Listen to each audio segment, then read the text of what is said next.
السلام علیکم ورحمۃ اللہ وبرکاتہ۔ اعوذ باللہ من الشیطان الرجیم، بسم اللہ الرحمن الرحیم۔ آج سورہ یونس کا آخری رکوع پڑھیں گے۔ قل کہہ دو، یا ایہا الناس، اے لوگو۔ یا ایہا اس کا معنی ہے اے، الناس لوگو، ان اگر کن تم ہو تم، فی شکن شک میں، من دینی میرے دین سے، یعنی میرے دین سے متعلق، فلا تو نہ، اعبدو میں عبادت کرتا ہوں، فلا اعبدو تو نہیں میں عبادت کرتا، الذین ان لوگوں کی جو، تعبدون تم عبادت کرتے ہو، من دون اللہ اللہ کے سوا سے، ولیکن اور لیکن، اعبد اللہ میں عبادت کرتا ہوں اللہ کی۔ اعبدو کا معنی میں عبادت کرتا ہوں، یہ فعل مضارع ہے۔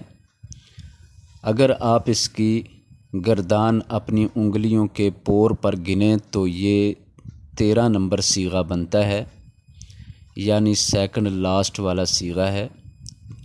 گردان کے کل 14 صیغے ہیں تو 14 میں سے 13واں صیغہ اعبدو بنتا ہے، جس کا معنی ہے میں عبادت کرتا ہوں یا میں عبادت کروں گا۔ اور اس کے اندر علامت مضارع حروف یتان میں سے الف پائی جاتی ہے، جو شروع میں اعبدو الف شروع میں لگی ہے۔ اسی سے پتہ چلتا ہے یہ صیغہ واحد متکلم کا ہے، جس کا معنی میں کے ساتھ کیا جاتا ہے۔ اعبد اللہ میں عبادت کروں گا یا میں عبادت کرتا ہوں اللہ کی۔ تو یہ فعل مضارع زمانہ حال یا زمانہ مستقبل کے معنی دیتا ہے۔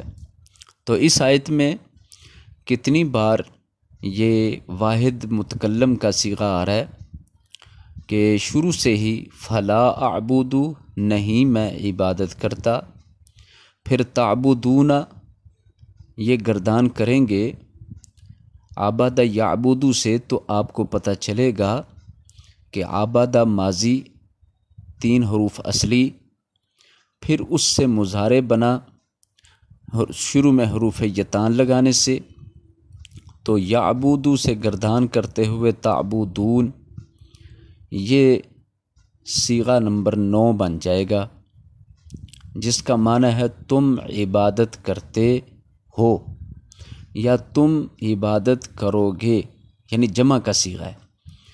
اس کے شروع میں علامت مضارع ہے جو تا ہے۔ حروف یتان کے 4 حروف میں سے ایک حرف تا بھی ہے جو شروع میں لگا ہے، اور آخر میں واو نون ہے جو جمع کی علامت ہے۔ اسم میں بھی واو نون جمع کی علامت ہے، اور فعل میں بھی واو نون جمع کی علامت شمار ہوتی ہے، جیسے مومن سے مومنون۔ اسی طرح تعبدون کے آخر میں واو نون۔ بہرحال جمع کی چند مختلف علامتوں میں سے ایک علامت کسی بھی لفظ کے آخر میں واو نون آنا جمع کی علامت ہے۔ تو پتہ چلا یہ جمع کا صیغہ ہے اور دوسرے نمبر پر مضارع کا صیغہ ہے۔ تو ولیکن اعبد اللہ، اور لیکن میں عبادت کرتا ہوں اللہ کی، الذی جو، یتوفاکم فوت کرتا ہے تم کو، یتوفا فعل مضارع ہے، یہ سب سے پہلا صیغہ ہے۔ یتوفا، یتوفانے، یتوفونا، اس طرح کر کے۔ کم کا معنی تمہیں، جو فوت کرتا ہے تمہیں۔ وَأُمِرْتُ، اور میں حکم دیا گیا ہوں۔ امرتُ ماضی کا 13 نمبر صیغہ ہے اور ہے بھی فعل مجہول سے۔ مجہول کی علامتیں دونوں پوری ہیں۔ امرتُ میں شروع میں پیش ہے اور عین کلمہ پر زیر ہے۔ ماضی کا مجہول ہمیشہ شروع میں پیش اور عین کلمہ پر زیر ہوتی ہے۔ وَأُمِرْتُ، اور میں حکم دیا گیا ہوں۔ ان کے اکونا، میں ہو جاؤں، من المؤمنین، مومنوں میں سے۔ اس آیت میں اللہ تعالیٰ نے آپ صلی اللہ علیہ وسلم کو حکم فرمایا کہ آپ کہہ دیجئے، اے لوگو، اگر تمہیں میرے دین کے بارے میں کوئی شک شبہ ہے تو جان لو کہ میں ان کی عبادت نہیں کرتا جن کی تم اللہ کے سوا عبادت کرتے ہو، لیکن میں تو صرف اور صرف اللہ کی عبادت کرتا ہوں جس کے اختیار میں تمہاری زندگی اور موت کے فیصلے ہیں۔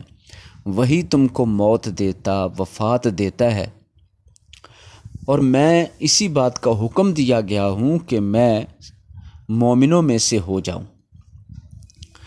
وَأَنْ أَقِمْ وَجْهَكَ، اور یہ کہ اقیم، آپ سیدھا رکھیں، آپ قائم رکھیں، وجہ کا اپنا چہرہ،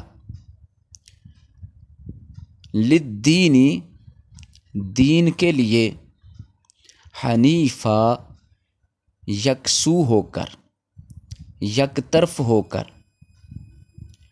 ولا، اور نہ، تکونن، آپ ہونا، یہاں نون مشدد یعنی نون تاکید ہے، اور آپ ہرگز نہ ہونا، اور نہ قطعاً بھی آپ ہونا، یعنی ہرگز یا بالکل یا قطعاً کا لفظ ملا کر اس کا معنی کریں گے تاکہ اس کے معنی میں تاکید اور زور پیدا ہو جائے، جو عربی زبان میں نون مشدد کی وجہ سے یا نون تاکید کی وجہ سے رکھا گیا ہے۔ ولا تکونن، اور آپ بالکل نہ ہوں، من المشرکین، مشرکوں میں سے۔ اس آیت میں حکم ہے کہ آپ اپنا چہرہ دین کی طرف سیدھا کر کے رکھیں اور بالکل یک طرفہ ہو جائیں، کسی کی جانب اور سائیڈ نہ لیں، آپ صرف دین کی سائیڈ لیں اور دین میں مخلص ہو جائیں اور اپنا چہرہ مکمل دین کی طرف سیدھا رکھیں، اور مشرکوں میں سے تو بالکل نہ ہونا۔ یہاں اس آیت میں اقم صیغۃ الامر ہے، تو امر کے قوانین کے مطابق آپ اس کو پہچاننے کے لیے پہلے اس کا ماضی مضارع تلاش کریں، پھر جو مضارع ہوگا اس کے مخاطب کے صیغوں کو سامنے رکھ کر امر بنائیں گے تو انشاءاللہ یہ اقیم صحیح طریقے سے امر کا صیغہ سمجھ آ جائے گا۔ ولا تدعو، اور نہ آپ پکاریں، من دون اللہ، اللہ کے علاوہ سے، ما، لا، جو نہیں، ینفعو کا نفع دے سکتا آپ کو، ولا یضر کا، اور نہ نقصان دے سکتا ہے آپ کو۔ فَإِن، تو اگر، فعلتا، آپ نے کیا، فعلتا، فعلا کا معنی تھا کرنا، کوئی کام کرنا، کوئی فعل کرنا۔ فَإِن فعلتا، تو اگر آپ نے کیا، یعنی ایسا ہی کیا جو منع کیا ہے کہ آپ اللہ کے علاوہ کسی اور سے دعا مت مانگیں، فریاد مت کریں، کیونکہ وہ تو آپ کو نفع نقصان دینے کا اختیار نہیں رکھتے۔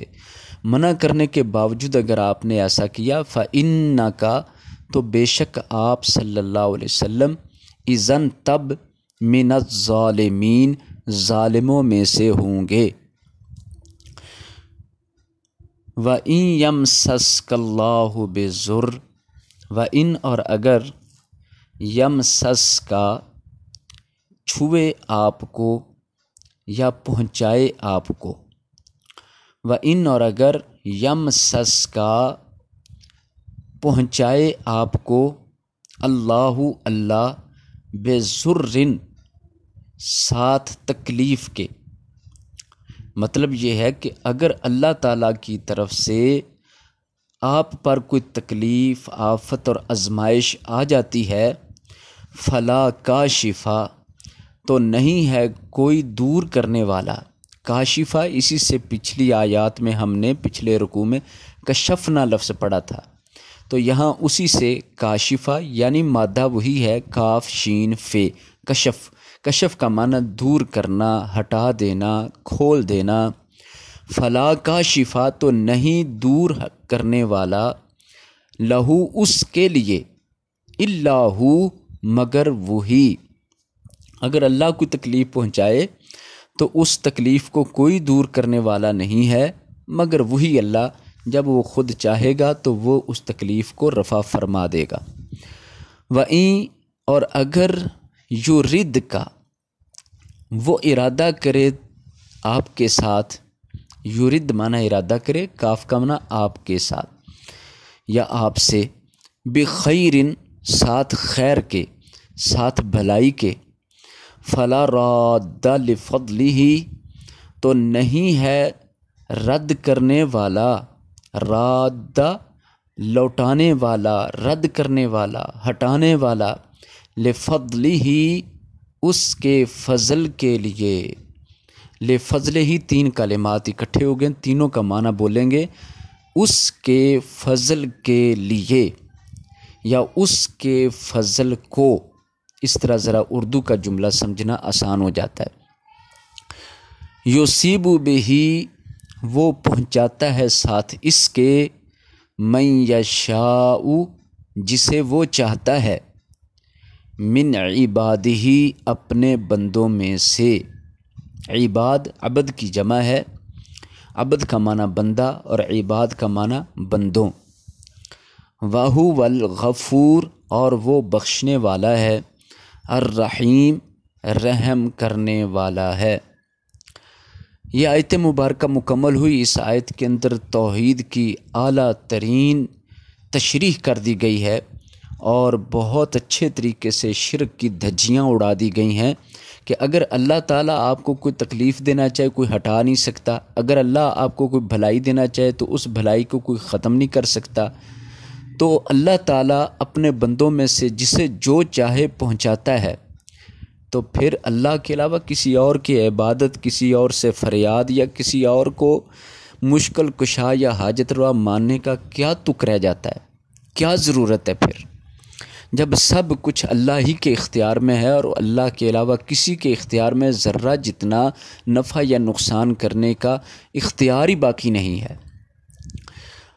قل کہہ دو، یا ایہا الناس اے لوگو، قد یقیناً جاءکم آ گیا تمہارے پاس، الحق حق، من ربکم تمہارے رب کی طرف سے، فمن اہتدی فمن تو جو اہتدی ہدایت پائے گا، فانما تو بے شک صرف، فانما انما کا معنی بے شک صرف ہوتا ہے، تو بے شک صرف یہتدی وہ ہدایت پاتا ہے، لنفسہ اپنی جان کے لیے یا اپنے آپ کے لیے، ومن ضل اور جس نے گمراہی اختیار کی، ضل معنی گمراہ ہو گیا، گمراہی اختیار کی، فانما تو بے شک صرف،